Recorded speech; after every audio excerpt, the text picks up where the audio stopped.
काही विषय माझ्या मतदारसंघातले होते जे त्यांच्या अंतर्गत येतात आणि काही विषय हे महाराष्ट्राच्या हिताचे होते। त्यातले काही विषय आम्ही आपल्याला सांगतो। केंद्र सरकारने जो पेपरफुटीचा कायदा केला तो राज्यात यावा यासाठी आम्ही सगळेजण गेले अनेक वर्ष प्रयत्न करत आहोत। उत्तराखंडमध्ये तिथे असणारे जे गव्हर्नर आहेत त्यांनी स्वतःहून पुढाकार घेऊन तसा कायदा उत्तराखंडमध्ये केला। त्याच धर्तीवर या अधिवेशनामध्ये गव्हर्नर साहेबांनीच पुढाकार आता कुठेतरी घेतला पाहिजे, नाहीतर राज्य सरकारला आदेश दिले पाहिजे पेपरफुटीवर कायदा लवकरात लवकर करण्यासाठी। ही विनंती आदरणीय गव्हर्नर साहेबांना तिथं केली। त्याच्याचबरोबर तुम्ही जर बघितलं असेल तर गव्हर्नर साहेबांचं जे गेलं भाषण होतं त्या भाषणामध्ये तिथं विविध महामंडळ हे करावीत असे आदेश त्यांनी राज्य सरकारला दिले होते, ज्याच्यामध्ये विविध समाजनिहाय हे महामंडळ तिथं शासनाने करावे असं सांगितलं। खरं पण शासनाने ते महामंडळ केली, पण त्याला फक्त 5 कोटीचा निधी गेल्या अधिवेशनामध्ये दिला, पण तिथं कुठेही मनुष्यबळ दिलं गेलं नव्हतं। त्यामुळे हे जे सर्व जे महामंडळ आहे ज्याच्यामध्ये शामराव पेचे आर्थिक विकास महामंडळ, जगत ज्योती महात्मा बसवेश्वर आर्थिक विकास मंडळ, संत काशीबा गुरव युवा मंडळ, संत सेनाजी महाराज, पैलवान कैलासवती मारुती चव्हाण वडार महामंडळ, राजे उमाजी नाईक आर्थिक विकास महामंडळ, असे सर्व महामंडळ आहेत। राज्य सरकार धूळफेक तिथं करतंय।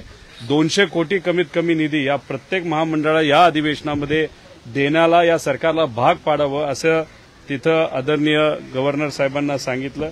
त्याच्याचबरोबर अधिवेशनामध्ये अनेक वेळा माझ्या MIDCचा मुद्दा मी मांडला।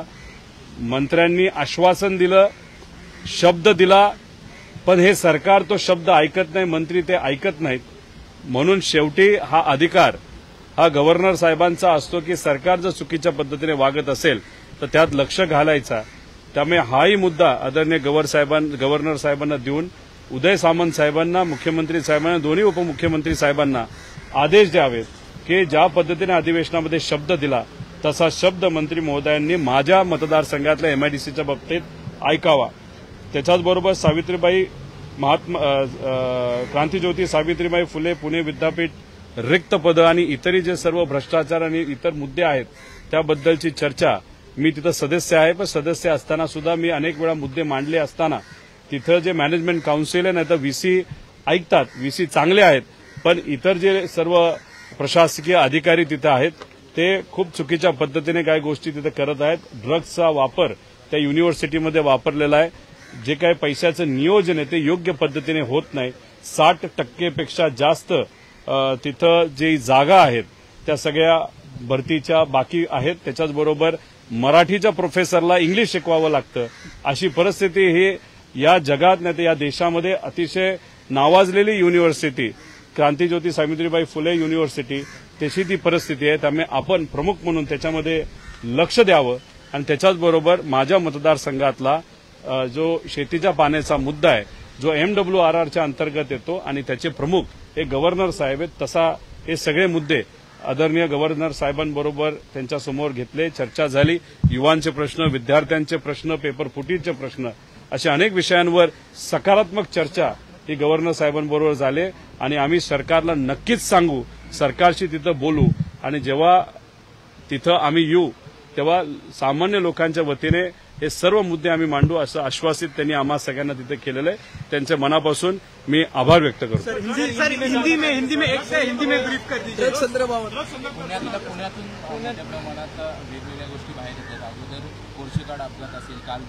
एकदा पुणे युनिव्हर्सिटीमध्ये सुद्धा ड्रग्ज सापडलं गेलं होतं। त्याच्याचबरोबर पोर्श जो अपघात झाला त्याच्यामध्ये सुद्धा काय घडलं हे आपल्या सगळ्यांना माहिती आहे।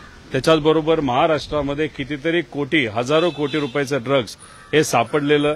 त्याच्याचबरोबर काल परवा एका हॉटेलमध्ये तिथं सहजपणे कुठेही बिनधास्तपणे न घाबरता ड्रग्जचा वापर त्या हॉटेलमध्ये केला जात होतो।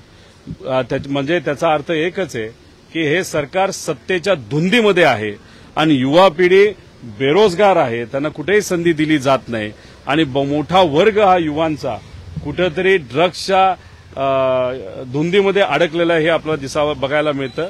त्यामुळे फडणवीस साहेबांनी केंद्र सरकारला नाही तर त्यांच्या भाजपचे त्यांना विनंती केली होती की त्यांना पदमुक्त करावं. मला असं वाटतं की इलेक्शनमध्ये जो निकाल लागला त्याच्यासाठी पदमुक्त करण्यापेक्षा ज्या पद्धतीने होम मिनिस्ट्री आज या राज्यामध्ये चालू आहे, तिथं कोयता गँग असेल, ड्रग्जचे प्रकरणं मोठ्या प्रमाणात वाढली गेली असेल, गुंडागर्दी मोठ्या प्रमाणात वाढली, गुंडाचा वापर इलेक्शनसाठी केला गेला. त्यामुळे भाजपच्या मोठ्या नेत्यांनी त्यांना पदमुक्त नसलं केलं तरी सामान्य लोकांच्या हितासाठी आम्ही त्यांना विनंती करतो की तुम्ही पदमुक्त व्हा. कारण का होम मिनिस्ट्री आज फार खालच्या लेवलला काम करत आहे. कुठेही तिथं लक्ष हे होम मिनिस्ट्रीचं या महाराष्ट्रामध्ये नसल्यामुळे हे ड्रग्ज आणि ह्या सगळ्या गोष्टी आता वाढत चाललेल्या आहेत. नाशिकची निवडणूक आहे त्या नाशिकच्या निवडणुकीमध्ये शिंदे गटाचे जे उमेदवार आहेत त्यांच्याकडून नथ, महागड्या, पैठणी अशा स्वरूपाच्या वस्तू ज्या आहेत त्या दिल्या जात आहेत असा व्हिडिओ जो आहे तो सुषमा अंधारे यांनी ट्विट केला. आता पैशाचा वापर मोठ्या प्रमाणात लोकसभेमध्ये केलाच गेला. त्याच्याचबरोबर एमएलसीचं इलेक्शन आता जे चालू आहे त्याच्यामध्ये सुद्धा अशा पद्धतीने नथ असेल, साड्या असतील, इतर काही गोष्टी दिल्या जात आहेत. आणि त्याच्याचबरोबर महायुतीमध्ये गोंधळ सुद्धा झालेला आपण सगळ्यांनी बघितलेला. त्यांचे उमेदवार आहेत किती हे सुद्धा आता लोकांना माहीत नाही. या गोंधळात गोंधळ असताना पैशाचा, दबावतंत्राचा, आमिष दाखवण्याचा प्रकार हा एमएलसी इलेक्शनमध्ये सुद्धा महायुतीच्या विविध उमेदवारांकडून केला जातो हे कुठेतरी आता बघायला मिळालेलं आहे. पण कितीही पैशाचा वापर केला तरी तिथं योग्य व्यक्तीच निवडून येईल असा विश्वास वाटतो. पिपाणी हे फ्रीज करण्याची मागणी लोकसभा आयोगात केलेली आहे. या बाबतीतली चर्चा झाली होती.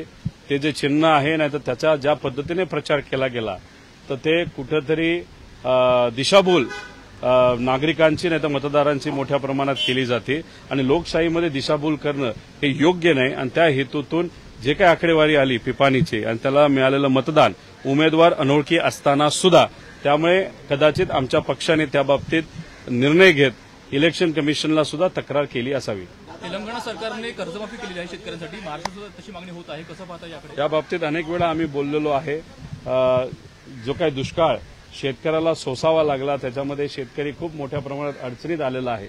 विम्याचा पैसा जो वेळेवर मिळायला पाहिजे होता तो तिथं मिळाला नाही. फक्त 41 तालुक्यांना ते सुद्धा गेल्या महिन्यामध्ये केंद्र सरकारकडनं दुष्काळ निधी आलेला आहे. राज्य सरकारने ₹1 निधी तिथं दिला गेला नाही. आणि अशा सगळ्या परिस्थितीमध्ये आज शेतकरी खूप मोठ्या अडचणीत अडकलेला आहे. आणि अशा परिस्थितीमध्ये या अधिवेशनामध्ये सरकारकडनं कर्जमाफी ही झालीच पाहिजे अशी मागणी आम्ही सर्व विरोधात असणारे जे सर्व पक्ष आहेत ते नक्कीच या सरकारमध्ये करणार आहोत. जरांगे पाटलांनी मागणी केली आहे की ज्यांचं मुस्लिम